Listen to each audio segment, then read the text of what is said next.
আজ অন্তত একটাবার নিজেকে প্রশ্ন করুন, যাকে নিয়ে দিনরাত আপনি এক করে ভাবেন, সে কি আপনারে নিয়ে একটাবারেও ভাবে? তার জন্য রাতে কান্না করেন, সে কি আপনার জন্য এক ফোঁটা চোখের জল ফেলে?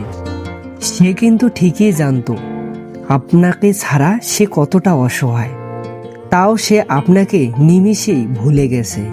তার কথা ভেবে কেন নিজের মনটাকে নষ্ট করবেন? আপনি হয়তো বলবেন, আমি তাকে আজও ভালোবেসে যাচ্ছি, কিন্তু ভাই, সে আপনার মুখ দেখতে চায় না। যে আপনার মুখ দেখতে চায় না, আপনার কথা শুনতে চায় না, তার পেছনে ছুটে চলা ভালোবাসা নয়, এটা স্রেফ একটা অন্ধ পাগলামি। আপনি কি কখনো ভেবে দেখেছেন এই একতরফা টানে নিজের উপর কত বড় জুলুম করেন?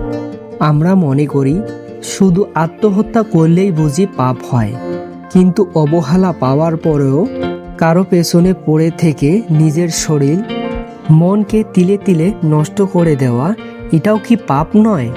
বিখ্যাত কথা সাহিত্যিক হুমায়ুন আহমেদ লিখেছিলেন, কিছু কিছু মানুষ সত্যিই খুব অসহায়। তাদের ভালো লাগা থাকে, ভালোবাসা থাকে, কিন্তু প্রকাশ করার অধিকার থাকে না।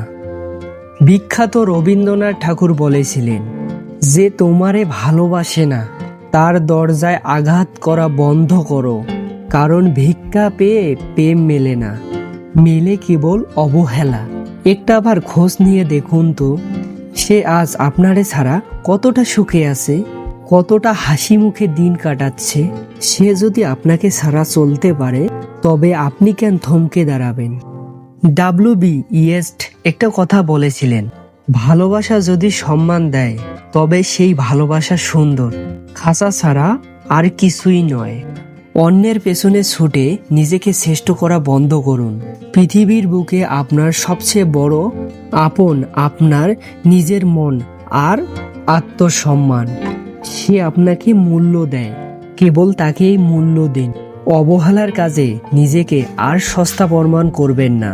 আজই নিজেকে প্রশ্ন করুন, নিজের সাথে এই অন্যায়টা কি কখনো করেছেন, নাকি আজই ঘুরে দাঁড়াবেন?